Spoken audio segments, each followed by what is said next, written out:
What's up, everybody? Happy Friday. TGIF. Boy, it feels good to be back out on Oneida Lake.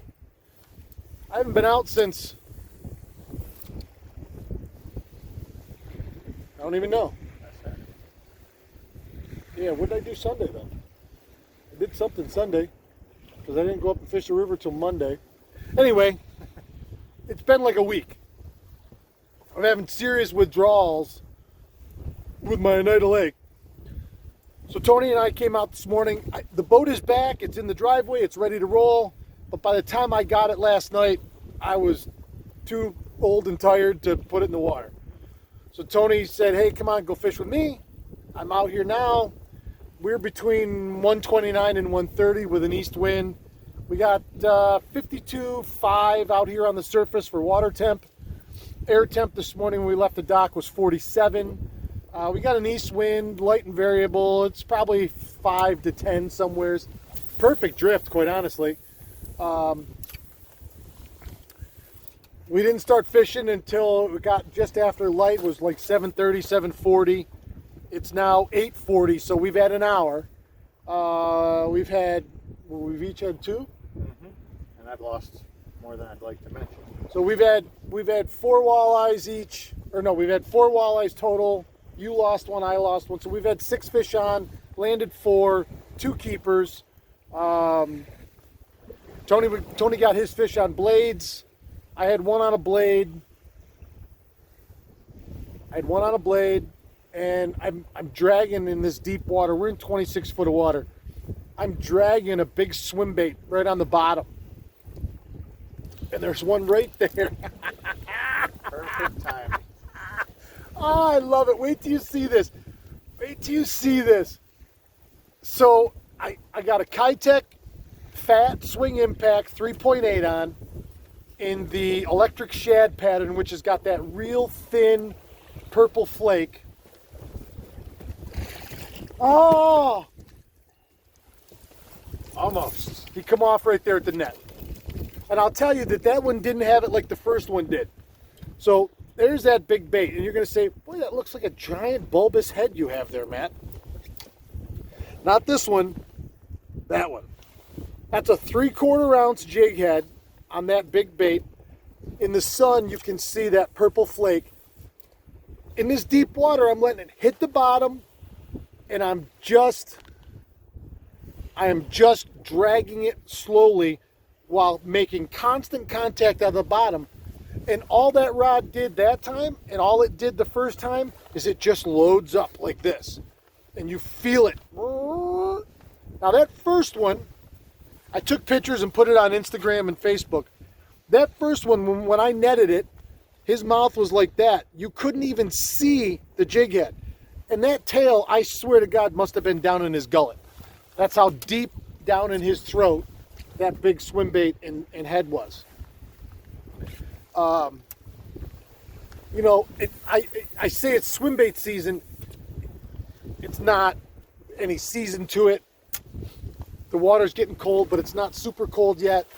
The simple fact is these fish are eating minnows. They're keying in on minnows. Now, oh, Matt, they do that year round. They do.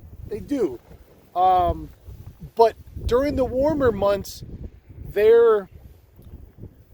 the amount of viable food sources they have now, like this year, we had a mayfly hatch on this lake for 3 months, and you're kidding yourself if you don't think that every fish in this lake gorge themselves on a nightly basis on all those big bugs that are just pure protein. But now those bugs are long gone. They're still crayfish, but not out here in the deep mud. These fish are chasing bait. And when you get, look at that, pegged right to the bottom right there. And so this thing's laying on the bottom, and it's just that little bit of tail wiggle as you're dragging that head across the bottom. And I don't think that one of them I caught was in 17, 18 doing the same thing. I didn't really need this massive head, but out here in the deeper water, it helps you have that constant bottom contact, which is critical in this presentation. Now even Tony's blade bite today And it's funny, when I'm in the boat with somebody, I'm always watching them, especially when they catch a few fish. And his lift and duration has been probably a foot-ish, maybe 18 inches, and fairly slow. So he's feeling that and then down, and then down. Now, maybe this east wind, because it's been pretty calm out here all week. And it's only been calm because I've been somewhere else, just for the record. Very true.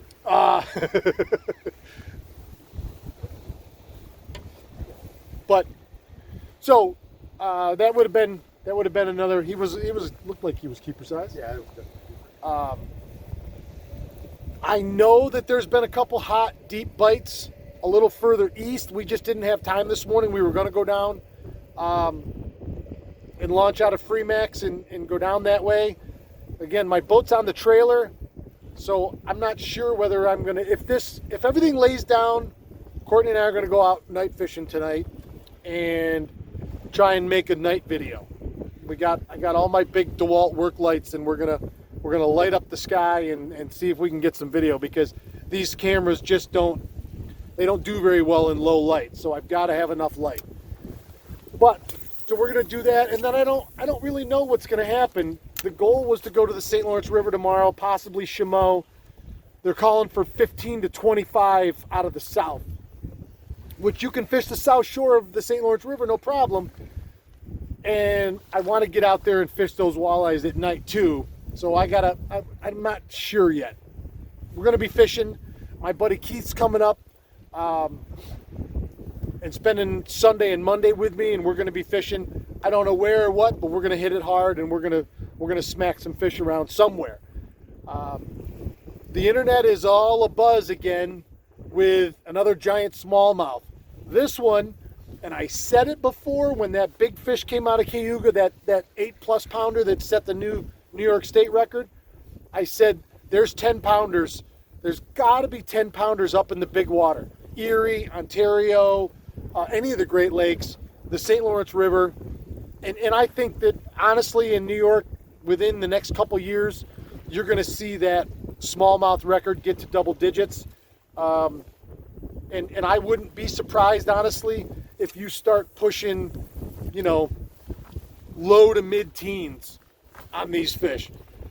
So that guy out of Western, he was on the Canadian side, Western Lake Erie, 10 pounds, 11 ounces. This smallmouth is a tank. Man, if that doesn't give you a woody, nothing will. I got nothing.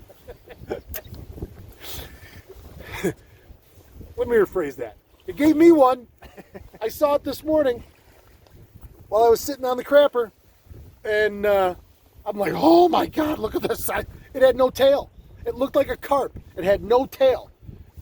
There was no wrist. It was chunk, tail. I'm like, man, that thing is a slob. So you're saying it had cankles? It had cankles. It had a cankle, a big giant cankle. So that's going to be, that's exciting. That's 2 big records on these smallmouth. I don't know how long this will last with these smallmouth. I don't know if it's going to be a boom or bust cycle someday. The food doesn't seem to, you go up to the St. Lawrence River, you catch gobies that are 6-8 inches long. You got to think those things are just wolfing them down. So I don't know how long it's going to last, but the golden days of giant smallmouth fishing are right now. And I want to be involved in that because they're my favorite fish. You're hearing of 6 and 7 pounders on a fairly regular basis out here on Oneida Lake, which the only thing we lack on this lake is size and depth because we have more than enough food. There is more than enough food in this lake.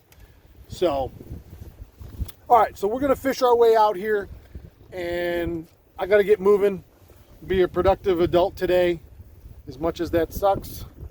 And I'm going to leave Tony and go to work. He's coming back out, so I'll let you guys know what he does this afternoon. And I don't know where you're going to see me tomorrow, but you're going to see me tomorrow morning somewhere in my boat.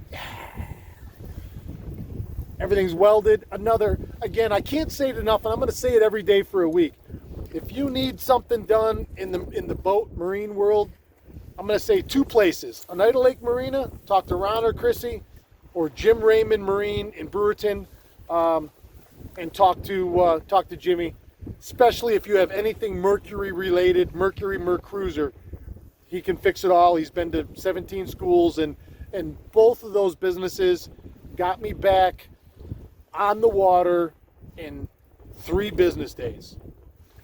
In the middle of, you go down to Oneida Lake Marina, and they must have 1,000 boats in there that they're wrapping.